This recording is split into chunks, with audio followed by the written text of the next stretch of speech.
మాది కాల్పూరి విలేజ్. నా పేరు వేగేశ్వర సత్యప్రసాద్ రాజు.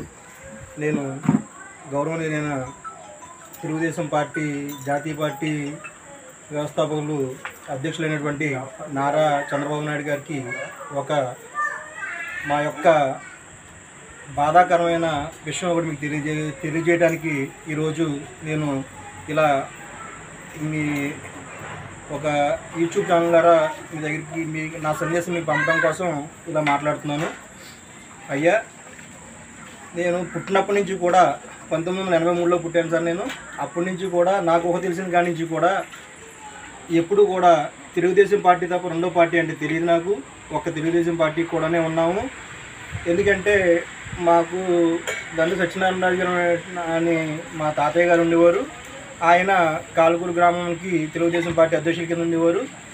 దానివల్ల ఆ ప్రభావం మామే పడి మేమంతా కూడా ఎప్పుడు తెలుగుదేశం తప్ప రెండో జెండా పట్టుకోవడం తెలియదు. ఈరోజు జరిగే పరిణామాలు మమ్మల్ని చాలా బాధిస్తున్నాయి.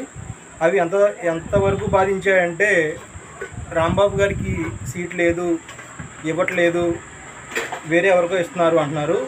మాకు బాధ కలిగింది. ఆ బాధకి మీకు చెప్పుకోవడానికి కారణం చెప్తున్నాను సార్. నేను ఒక 2 months బ్యాక్ రామరాజు గారు ఇంటింటికి రామరాజు అని మా ఊరు వచ్చారు.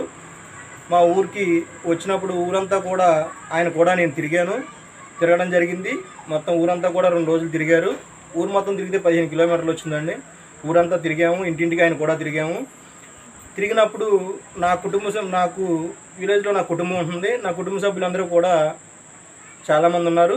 అందరికీ కూడా నేను పేరు నాకు ఇంటికి వెళ్ళి రాంబాబు అన్నయ్యకి ఓటేద్దాము, ఈయన అనుకోండి మనకి ఏదైనా కావాలంటే ఈయన దగ్గర మనం వెళ్ళగలుగుతాము, నేను మీకు ప్రతినిధిగా ఆయన చేత నేను చేయించగలను. ఏదైనా కావాలన్నా చిన్నది ఏది కావాలన్నా సరే, ఫంక్షన్ అయినా అర్హత కలిగింది ఏదైనా సరే ఆయన ద్వారా మనం చేయించుకోగలము.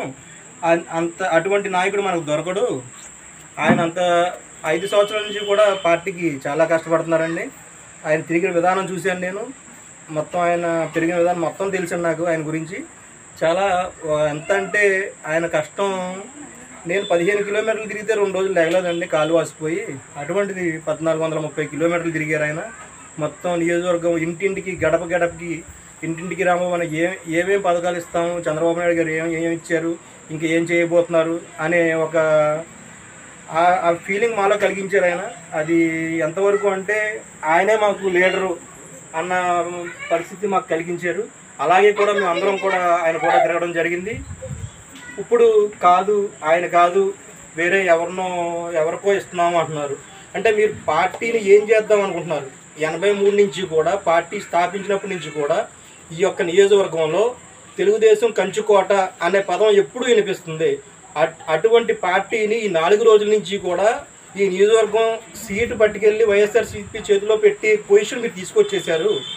అది మీరు ఏ రకంగా మీరు ఎంక్వైరీ చేసుకున్నారో చేసుకోలేదో మాకు తెలియదు. మేము కష్టపడ్డ నాయకులు, కార్యకర్తలం, కష్టపడ్డాం. సామాన్య కార్యకర్తగా నాకు ఏ పదవి లేదు. తెలుగుదేశంలో సామాన్య కార్యకర్త నేను. ఈరోజు సామాన్య కార్యకర్తగా ఉండడం నేనే ఇంత బాధపడుతున్నాను. నేను ఇంత బాధపడతా ఉంటే మీరు మరి ఏ రకంగా పార్టీలో అంత సేవ చేసిన ఆయన్ని తీసుకొచ్చి మీకు కాదు అని చెప్తే ఆయన మీ దగ్గర ఎలా ఓర్చుకోగలిగారో మాకు అర్థం కావట్లేదు. ఆయన మాట నాకు సీట్ ఇలాగ అన్నారు అన్న మాట ఆయన నోటంట వస్తేనే మాకు బాధ వచ్చి కళ్ళంట నీళ్ళు వచ్చినాయి ఈరోజు.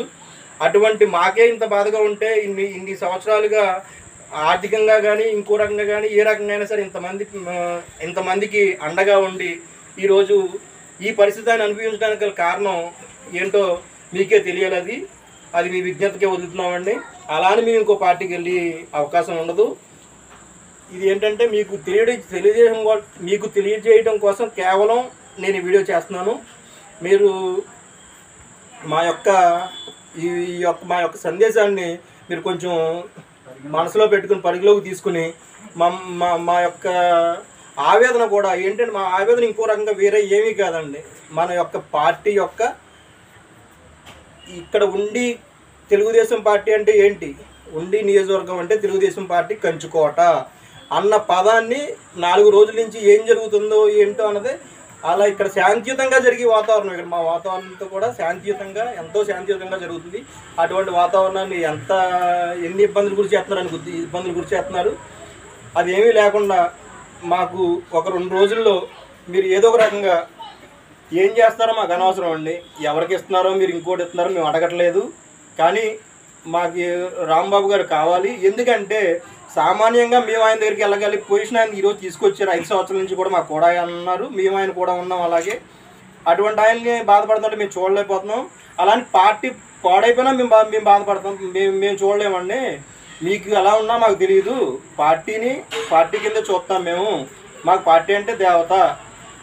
చంద్రబాబు నాయుడు గారు అంటే ఒక గౌరవం ఉంది, ఒక దేవుడి కింద చూస్తున్నాం మిమ్మల్ని. ఎందుకంటే మీకు ఒక విజన్ ఉంది.